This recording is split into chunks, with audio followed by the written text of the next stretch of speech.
അപ്പോൾ അതുകൊണ്ട് കുട്ടികളെ നേരത്തെ തന്നെ ഒരു സ്കൂൾ പ്രായത്തിൽ തന്നെ സയൻറ്റിസ്റ്റുകളാക്കാൻ ആകാൻ ആഗ്രഹിക്കുന്ന കുട്ടികൾ വളരെ ഫോക്കസ്ഡ് ആയ ഒരു ടോപ്പിക് കണ്ടെത്തുകയും ഹൈസ്കൂൾ മുതൽ തന്നെ റിസർച്ച് ഓറിയന്റേഷൻ അവർക്ക് ആ സബ്ജക്റ്റിൽ നൽകുകയും ചെയ്താൽ അവരൊരു ഡിഗ്രിക്കോ PGക്കോ ഒക്കെ പഠിക്കുമ്പോഴേക്കും വളരെ എക്സലൻ്റ് ആയ റിസർച്ചേഴ്സായി മാറിയിട്ടുണ്ടാകും. ഒട്ടനവധി കാര്യങ്ങൾ അവർ അതിനെപ്പറ്റി പഠിച്ചിട്ടുണ്ടായിരിക്കും. ലോകമെമ്പാടും ഇതുമായി ബന്ധപ്പെട്ട് നടക്കുന്ന നിരവധി കാര്യങ്ങളിലേക്ക് അവരുടെ ശ്രദ്ധ എത്തിയിട്ടുണ്ടാവും. അങ്ങനെ ഭാവിയിൽ അവർക്ക് ധാരാളം സംഭാവനകൾ ചെയ്യാൻ പറ്റുന്ന പല പുതിയ കണ്ടെത്തലുകളും നടത്തിയിട്ടുള്ള പലതരത്തിലുള്ള ഒന്നിലേറെ പാറ്റന്റുകൾ എടുത്ത വലിയ എക്സലൻ്റായ സയൻറ്റിസ്റ്റുകളായി മാറാൻ സാധിച്ചിരിക്കും. ഈ രൂപത്തിലുള്ള ഫോക്കസ് വളരെ പ്രധാനമാണ്, പ്രിപ്പറേഷൻ വളരെ പ്രധാനമാണ്. ഈ വീഡിയോ നിങ്ങൾക്ക് ഇഷ്ടപ്പെട്ടുവെങ്കിൽ ലൈക്ക് ചെയ്യാവുന്നതാണ്.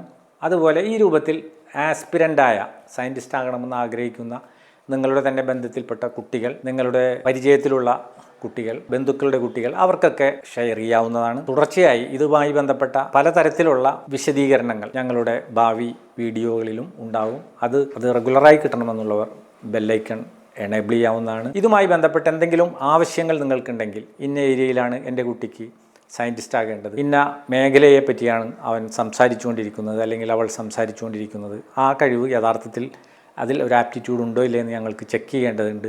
ഇത്തരം കാര്യങ്ങളിൽ നിങ്ങൾക്ക് എന്തെങ്കിലും ഒരു ആവശ്യമുണ്ടെങ്കിൽ കമൻറ്റ് ബോക്സിൽ വന്ന് അത്തരം കാര്യങ്ങൾ കമൻറ്റ് ചെയ്യാവുന്നതാണ്. തീർച്ചയായും അടുത്ത വീഡിയോ പ്രിപ്പയർ ചെയ്യുമ്പോൾ ഞങ്ങൾ അതെല്ലാം പരിശോധിച്ച് കൺസിഡർ ചെയ്ത ശേഷം അതുമായി ബന്ധപ്പെട്ട നിങ്ങളുടെ ആവശ്യവുമായി ബന്ധപ്പെട്ട വീഡിയോകളായിരിക്കും പിന്നീട് തയ്യാറാക്കുന്നത്. താങ്ക്